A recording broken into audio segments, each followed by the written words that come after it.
प्रेमी मुझे एक किस दे दो। प्रेमिका नहीं, अगर मैं गर्भवती हो गई तो। प्रेमी किस करने से गर्भवती नहीं होते। प्रेमिका नहीं, अगर मैं एक बार शुरू हो गई तो उसके बाद मैं अपने आप की भी नहीं सुनती।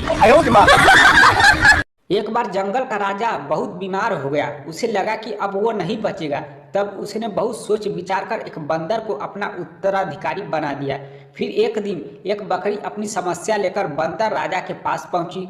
बकरी की समस्या को गंभीरता से सुनने के बाद बंदर पेड़ के एक डाल से दूसरी डाल पर कूदने लगा। करीब 1 घंटे तक कूदा फांदी करने के बाद बंदर नीचे आया। तब बकरी ने पूछा, महाराज, आपके उछल कूद करने से भला मेरी समस्या कैसे हल होगी। बंदर बोला, हाँ, समस्या तो नहीं हल होगी, लेकिन मेरे प्रयासों में कोई कमी हो तो बताओ। संता अपनी मम्मी से, माँ खुशखबरी है, हम 2 से 3 हो गए। माँ बोली, बधाई हो बेटा, क्या हुआ है, बेटा या बेटी। संता बोला, ना बेटा ना बेटी, मैंने दूसरी शादी कर ली है। एक बार किसी देश का राजा अपनी प्रजा का हालचाल पूछने के लिए गांव में घूम रहा था। घूमते घूमते उसके कुर्ते के सोने की बटन झालर टूट गई। उसने अपने मंत्री से पूछा कि इस गांव में कौन सा सुनार है जो मेरे कुर्ते में नया बटन लगा सके। उस गांव में सिर्फ एक ही सुनार था जो हर तरह के गहने बनाता था।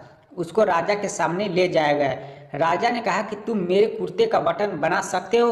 सुनार ने कहा, जी हुजूर, कोई मुश्किल काम थोड़े है। उसने कुर्ते का दूसरा बटन देखकर नया बना दिया और राजा के कुर्ते में फिट कर दिया। राजा ने खुश होकर सुनार से पूछा कि कितने पैसे दूं। सुनार ने कहा, महाराज रहने दो, छोटा सा काम था।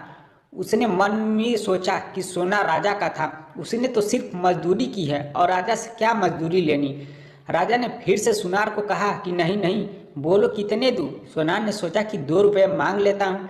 फिर मन में विचार आया कि कहीं राजा यह न सोचे कि एक बटन बनाने का मेरे से 2 रुपये ले रहा है तो गांव वालों से कितना लेता होगा और कोई सजा न दे दे, क्योंकि उस जमाने में 2 रुपये की कीमत बहुत होती थी। सुनार ने सोच विचार कर राजा से कहा, महाराज, जो भी आपकी इच्छा हो दे दो। अब राजा तो राजा था, उसको अपने हिसाब से देना था, कहीं देने में उसकी इज्जत खराब न हो जाए। उसने अपने मंत्री को कहा कि इस सुनार को 2 गांव दे दो, यह हमारा हुक्म है। यहाँ सुनार सिर्फ 2 रुपये की मांग सोच रहा था, जबकि राजा ने उसको 2 गांव दे दिए। इसी तरह जब हम प्रभु पर सब कुछ छोड़ते हैं तो अपने हिसाब से देते हैं। एक लड़का शादी के लिए लड़की देखने जाता है। लड़के ने लड़की से पूछा, लड़का, आइसक्रीम खाती हो। लड़की बोली, मैं आइसक्रीम चूसती हूँ। लड़का, मुझे लड़की पसंद है। दूल्हा दुल्हन से बोला, सुहागरात पर कहाँ चलोगी, स्विट्जरलैंड या सिंगापुर। दुल्हन बोली, कहीं भी ले चलो, मुझे तो दोनों जगह टांगे ही उठानी है।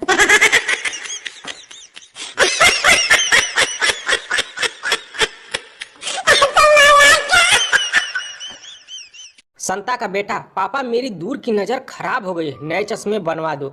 संता, बाहर चल, ओ क्या है आसमान में। बेटा, पापा वो चांद है। संता, अब इससे दूर क्या देखेगा।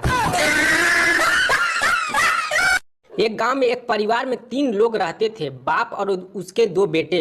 उनके पास एक भैंस थी। जिंदगी मजे में चल रही थी कि अचानक एक दिन उसकी भैंस मर गई। सारा परिवार उदास हो गया। एक रात को बाप दुखी से रो रहा था। रोते रोते हुए घर के कुएं के पास पहुंचा। कुएं से एक परी निकली और उसने पूछा, क्यों रो रहे हो। बूढ़े ने कहा, मेरी भैंस मर गई, मुझे उसका दुख है। परी बोली, मैं तुम्हारी भैंस को जिंदा कर दूंगी, लेकिन एक शर्त है। बूढ़ा बोला, क्या शर्त है। परी बोली, तुम्हें मेरे साथ 5 बार मस्ती करना पड़ेगा। बूढ़ा मान गया और उसने परी के साथ 1 बार किया, 2 बार किया, 3 बार किया, पर चौथी बार में बूढ़ा मर गया। सुबह सबको पता चला तो दोनों बड़े भाई दुखी हुए। अगली रात को बड़ा भाई रोता रोता कुएं के पास आ गया। फिर परी आई और बोली, क्यों रो रहे हो। बड़े भाई ने कहा, पहले हमारी भैंस मर गई, अब बाप भी मर गया। परी ने कहा, दोनों जिंदा हो सकते हैं, लेकिन मेरी एक शर्त है। बड़े भाई ने पूछा, क्या शर्त है। परी ने कहा कि तुम्हें मेरे साथ 10 बार मस्ती करना पड़ेगा। शर्त सुनकर बड़ा भाई भी मान गया। 1 बार किया, 5 बार किया, पर 8वीं बार में वो मर गया। सुबह जब छोटे भाई को पता लगा, उसे बड़ा दुख हुआ। रात को वो भी रोता रोता उसी कुएं के पास आ गया। फिर परी आ गई। उसने उससे भी रोने का कारण पूछा। छोटे भाई ने कहा, पहले हमारी भैंस मर गई, फिर बाप मर गया और अब भाई भी मर गया, इसलिए रो रहा हूँ। परी ने कहा, सब जिंदा हो सकते हैं, लेकिन मेरी एक शर्त है। छोटे भाई ने शर्त पूछी तो परी ने अपनी शर्त बताई कि अगर तुम मेरे साथ 20 बार मस्ती करोगे तो सब जिंदा हो जाएंगे। छोटा भाई मान गया और वो शुरू हो गया। 1 बार, 5 बार, 10 बार, 15 बार, 20 बार, 25 बार, 30 बार और 40वीं बार परी मर गई। पर उसके वादे के मुताबिक सब जिंदा हो गए। सब हैरान थे कि परी कैसे मरी। बड़े भाई ने छोटे भाई से पूछा, परी मरी तो मरी कैसे? छोटे भाई ने जवाब दिया, जब भैंस मर सकती है तो परी क्या चीज थी। एक दिन बंटी ने संस्कृत के टीचर से पूछा कि गुरुजी, एरिक तम नपा मृधु एरिक तम नपाद्यम, इस श्लोक का अर्थ क्या होता है? गुरुजी ने यह श्लोक सभी संस्कृत के पुस्तकों एवं ग्रंथों में खूब ढूंढा। सभी संस्कृत के ज्ञाताओं से भी इस श्लोक का अर्थ पूछा। खूब मेहनत की, रात दिन एक कर दिया, लेकिन कहीं भी इसका अर्थ उन्हें नहीं मिला। लेकिन बंटी उनसे बार बार यही प्रश्न पूछता। अब तो गुरुजी बंटी को देखकर अपना रास्ता ही बदल देते थे। आखिर हारकर गुरुजी ने बंटी से पूछा कि बताओ, यह श्लोक तुमने कहाँ पढ़ा? तब बंटी ने कहा कि उसने यह श्लोक प्रिंसिपल सर के केबिन के बाहर पढ़ा। गुरुजी बंटी को तत्काल प्रिंसिपल के केबिन की ओर ले गए। वहां बंटी ने उन्हें वह श्लोक कांच गेट पर लिखा हुआ दिखाया।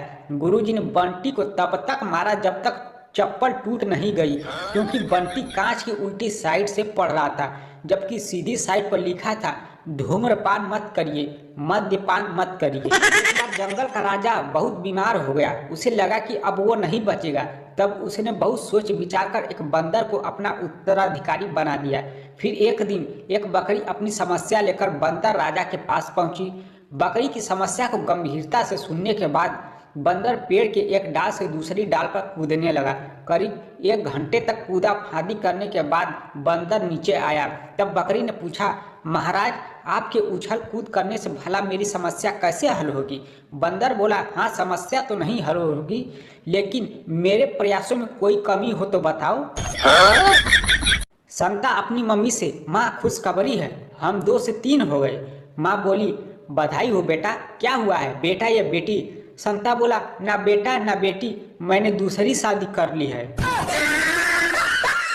एक बार किसी देश का राजा अपनी प्रजा का हाल चाल पूछने के लिए गांव में घूम रहा था। घूमते घूमते उसके कुर्ते के सोने की बटन झालर टूट गई। उसने अपने मंत्री से पूछा कि इस गांव में कौन सा सुनार है जो मेरे कुर्ते में नया बटन लगा सके। उस गांव में सिर्फ एक ही सुनार था जो हर तरह के गहने बनाता था। उसको राजा के सामने ले जाया गया। राजा ने कहा कि तुम मेरे कुर्ते का बटन बना सकते हो? सुनार ने कहा, जी हुजूर, कोई मुश्किल काम थोड़े है। उसने कुर्ते का दूसरा बटन देखकर नया बना दिया और राजा के कुर्ते में फिट कर दिया। राजा ने खुश होकर सुनार से पूछा कि कितने पैसे दूं? सुनार ने कहा, महाराज रहने दो, छोटा सा काम था। उसने मन में सोचा कि सोना राजा का था, उसने तो सिर्फ मजदूरी की है और राजा से क्या मजदूरी लेनी। राजा ने फिर से सुनार को कहा कि नहीं नहीं, बोलो कितने दूं? सुनार ने सोचा कि 2 रुपये मांग लेता हूँ। फिर मन में विचार आया कि कहीं राजा यह न सोचे कि एक बटन बनाने का मेरे से 2 रुपये ले रहा है, तो गांव वालों से कितना लेता होगा और कोई सजा न दे दे, क्योंकि उस जमाने में 2 रुपये की कीमत बहुत होती थी। सुनार ने सोच विचार कर राजा से कहा, महाराज, जो भी आपकी इच्छा हो दे दो। अब राजा तो राजा था, उसको अपने हिसाब से देना था, कहीं देने में उसकी इज्जत खराब न हो जाए। उसने अपने मंत्री को कहा कि इस सुनार को 2 गांव दे दो, यह हमारा हुक्म है। यहाँ सुनार सिर्फ 2 रुपये की मांग सोच रहा था, जबकि राजा ने उसको 2 गांव दे दिए। इसी तरह जब हम प्रभु पर सब कुछ छोड़ते हैं तो अपने हिसाब से देते हैं। एक लड़का शादी के लिए लड़की देखने जाता है। लड़के ने लड़की से पूछा, लड़का, आइसक्रीम खाती हो? लड़की बोली, मैं आइसक्रीम चूसती हूँ। लड़का, मुझे लड़की पसंद है। दूल्हा दुल्हन से बोला, सुहागरात पर कहाँ चलोगी, स्विट्जरलैंड या सिंगापुर? दुल्हन बोली, कहीं भी ले चलो, मुझे तो दोनों जगह टांगे ही उठानी है।